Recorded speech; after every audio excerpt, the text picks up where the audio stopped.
Hi friends, Mrs. Read, back to share some more read aloud time with you. Today we're going to be continuing with our chapter book, Treasure Island, written by Robert Louis Stevenson. Remember, this is the short version. It's an abridged version of the story. The last time we were reading, we were in chapter 5. We'd finished chapter 5. And if you remember, in chapter 5 at the end, Jim had just learned that there were pirates on board. And the pirates were planning to steal the treasure and maybe kill the good guys. The good guys being Captain Smollett, Dr. Livesey, Squire Trelawney, and Jim, and a couple of the other crew members. So they've just arrived at Treasure Island. Let's find out what happens. Chapter 6, My Shore Adventure. Shore meaning going ashore, like to a beach on land. When the sun came up, I had my first good look at Treasure Island. But the trees were a strange shade of green, and they kind of made me think of poison. There was no breeze at all, and the air had this nasty smell of rotting leaves. And in the distance, the hills rose way up.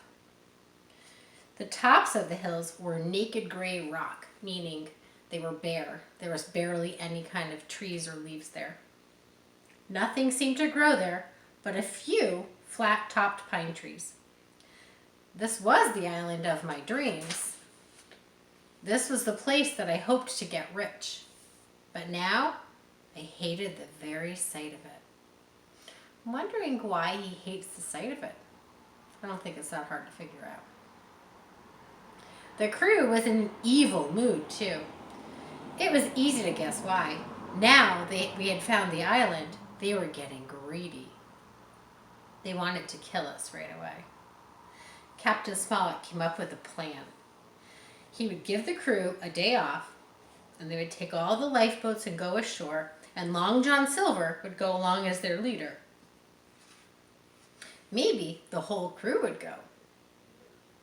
Then we could lift up the anchor and we could all sail away. But Long John Silver was a little bit too smart for that. And he left Israel Hands and 5 others on the ship with us.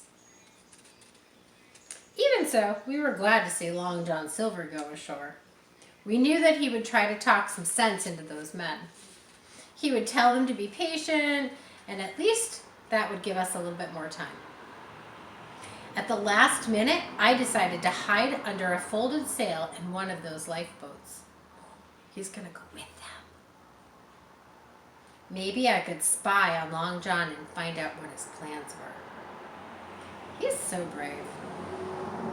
As soon as we got to the beach, I ran into the woods. But after a while, I sneaked back to where the sailors were. Long John didn't see me coming.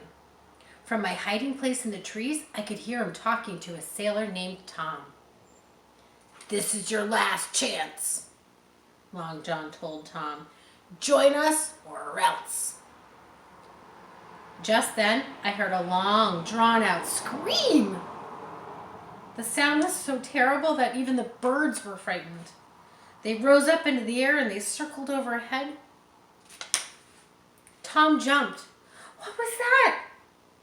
he asked Long John. But Long John just smiled. Something tells me it wasn't a really genuine smile. It was like a smirk. "That'll be Alan," he said. Suddenly, I realized that we had been wrong. All the sailors had not been on Long John's side after all. Alan was loyal to us, meaning the good guys. And now the pirates had killed him. Tom had figured this out too. "Alan!" he cried. "But I will do my duty. Kill me too if you can. I defy you," he said to Long John Silver. Ooh, Tom's being very brave in this situation. With that, brave Tom started to walk away. but he did not get far. Long John picked up his crutch and he threw it after him, and the crutch hit Tom in the back. He threw up his hands and he fell down. Moving like lightning, Long John Silver hopped over there on his one leg to where Tom was lying, and he pulled out a knife and he buried it deep in Tom's back. And suddenly the whole world just swam away from me. Everything was topsy-turvy and I felt dizzy. But I knew that I had to save myself.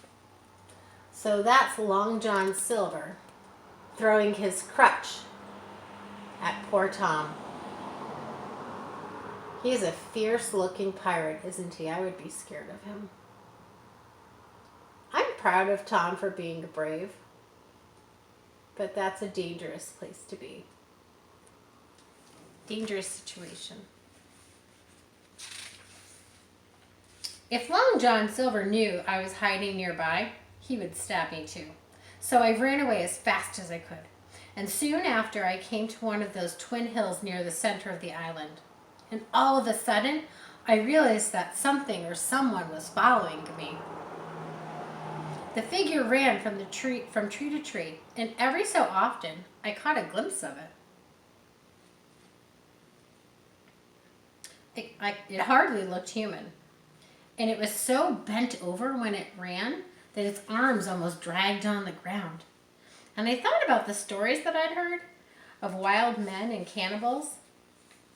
And I was even more scared of this creature, I think, than I was of Long John.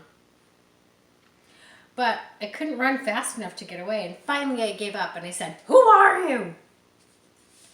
In a loud voice. "Ben Gunn," the thing answered. "I'm poor Ben Gunn." The creature stepped out from behind a tree, and I saw that it was a man after all. A very strange-looking man. He was dressed in rags. His hair was all long and tangly. His skin was kind of sunburned and almost black, and even his lips kind of had turned black. "My name's Ben Gunn," the man said. "I've been here living on this island for 3 years. I eat berries and the meat from wild goats. But at night, I dream of cheese, toasted cheese." I'm wondering if he thinks like toasted cheese, like grilled cheese sandwiches. Who knows? "Do you have any cheese with you?" he asked. "No," I said, "but there's plenty of cheese on my ship." "Tell me, how did you get here? Were you shipwrecked?" "I was marooned," he said. I knew what that meant. I'd heard that before. That was how pirates punished members of their crew. They left them behind on deserted islands. Deserted islands are islands that aren't habited by other people, meaning it's pretty barren. There's no people, there's no stores, there's nothing. Ben Gunn told me how he got marooned. He had been on Captain Flint's ship when Flint buried his treasure there at Treasure Island. A few years later, he came back to the island on another ship. He told the crew about the treasure, and they searched for 12 days. And when they found nothing, they thought that Ben had been lying. So after he helped Captain Flint bury the treasure on Treasure Island, he came back with a different crew of pirates to find the treasure, but they couldn't find it. And those other pirates thought he was lying, and they left him there. They marooned him on the island. So they left him on the island, and they sailed away. "But now I'm rich," Ben said. "Rich!" He couldn't stop giggling. Then he reached out and he pinched me hard. Ben Gunn wasn't happy to hear that Long John was back on Treasure Island. So this is Ben Gunn. So keep in mind, he's been all by himself on an island with no people, having to forage for food. So he might be acting a little bit unusual. He hasn't had anybody to talk to, so maybe that's why he's giggling all the time and he pinches Ben or Jim. It's hard when you're all by yourself all the time for a very long time. You forget how to act with people.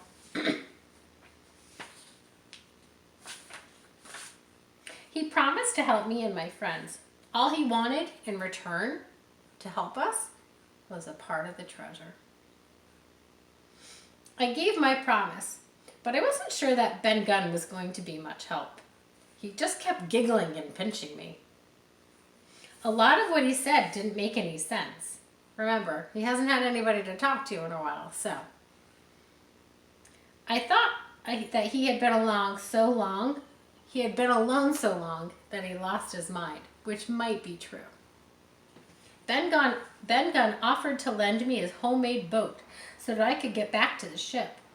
We were on our way to the boat's hiding place when I heard a loud noise like thunder. It was a cannon shot. Up ahead, I saw a small fort made out of logs, and this fort was marked on our treasure map. But I was surprised to see that our ship's flag flying over it. Our ship's flag was flying over it. Your friends must be inside, Ben Gunn said. The pirates would never, ever fly the British flag. They would fly the pirates' flag. The Jolly Roger. I could hardly wait to join my friends, but Ben Gunn refused to come along. He told me that he had a secret cave in the forest, and he'd feel safer there. As we waved goodbye, Ben Gunn started giggling again. If those pirates camp on shore tonight, so much the worse for them. I'm going to show you the map again before we say goodbye. That's the end of chapter 6. So they're up here at the fort, or down here at the fort. So if you remember, this is Treasure Island, and this is where their boat came in. And now they're all the way over here at the fort. And notice this X is the one that is the bulk of the treasure. But all these X's were marked on the map.